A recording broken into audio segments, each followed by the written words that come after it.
यह संस्मरण चरुणानुगामिनी आरिका गरिमामती माताजी द्वारा लिखा गया है। सुपार्श्वमती माताजी के संस्मरण से सजी स्मारिका वात्सल्य वृष्टि स्मृति ग्रंथ का प्रकाशन सन 2013 में किया गया था। आप सुन रहे हैं इस स्मारिका का ऑडियो रूपांतरण।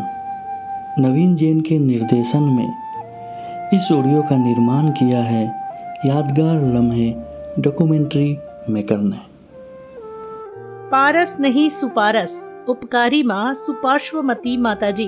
भारत एक आध्यात्मिक देश है। भारत की वसुंधरा पर अनेक संत महात्माओं ने जन्म लिया है और जन्म लेकर भारत भूमि को तपोभूमि बनाकर निर्वाण प्राप्त किया है। संत महात्माओं के साथ नारी समाज का भी भरपूर योगदान रहा है। जैन धर्म की प्रभावना में नारी समाज सर्वोपरि रही है।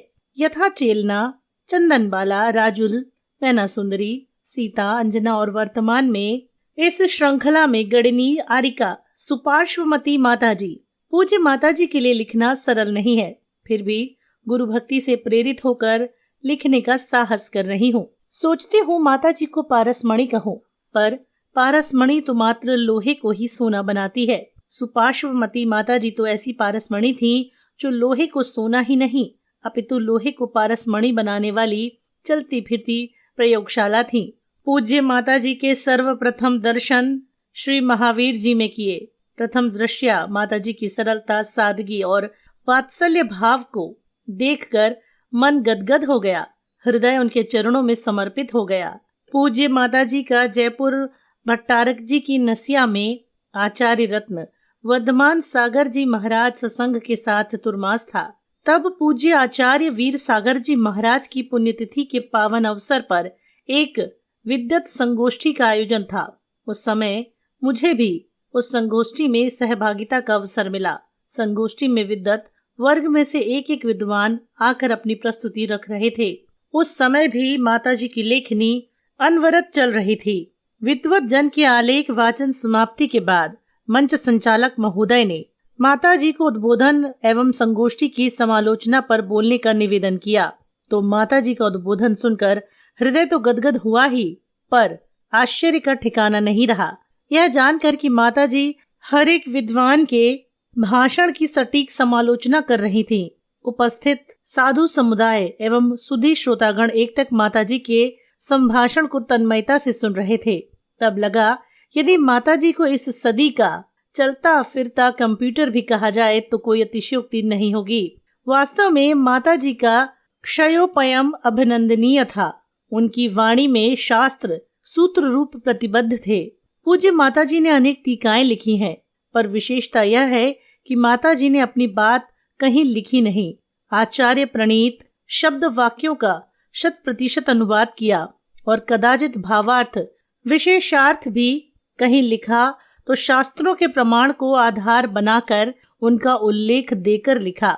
माताजी का सानिध्य उदयपुर में मिला तो मैंने पूछा, माताजी मैं दीक्षा कब लूंगी? तो माताजी ने कहा कि अभी दीक्षा का योग नहीं है।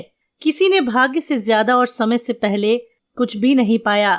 मुझे तो माताजी का आशीर्वाद मिल गया, उनकी कृपा का प्रसाद मिल गया। पुनः जब पूज्य माताजी जयपुर नेमी सागर कॉलोनी में विराजमान थी, तब मैं और वर्तमान की गंभीरमती माताजी उनके श्री चरणों के दर्शनार्थ पहुँचे तो हमारा भाग्योदय हो गया और वह पुनीत अवसर आ गया जिसकी हमें प्रतीक्षा थी।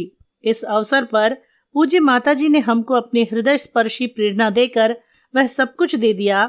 नारी जगत की सर्वोच्च साधना का पद आरिका दीक्षा देकर कृतार्थ कर दिया। सम्यक तत्व चूड़ामणि वात्सल्यमयी कुरुमाता पूज्य माताजी के चरणों में यही श्रद्धांजलि अर्पित करती हूँ कि आचार्य शांति सागर जी महाराज की अक्षुण परंपरा में आचार्य वीर सागर जी महाराज की अंतिम दीक्षित शिष्या पूज्य माताजी से दीक्षा लेने का पावन अवसर मिला है। शांति सागर जी महाराज का यह फला फूला एक उपवन है। इस उपवन में मुझे भी एक कलिका के रूप में जन्म मिला। वीर भगवान के शासन काल में शाश्वत सुख की प्राप्ति के लिए शिव पद प्राप्ति हेतु रत्नत्रय धर्म को प्राप्त करने का पुरुषार्थ जागृत हो। इंद्रियों को अचीत बनाकर गुरुओं के सुपार्श्व में बैठकर चारित्र को वर्धमान करते हुए आत्मा की गंभीरता को जानकर, समझाकर, मानकर गरिमापूर्ण मोक्ष सुख को प्राप्त करें। यह संस्मरण चरणानुगामिनी आरिका गरिमामती जी द्वारा लिखा। इस ऑडियो का निर्माण नवीन जैन के निर्देशन में किया गया है। यादगार लम्हे डॉक्यूमेंट्री मेकर की प्रस्तुति।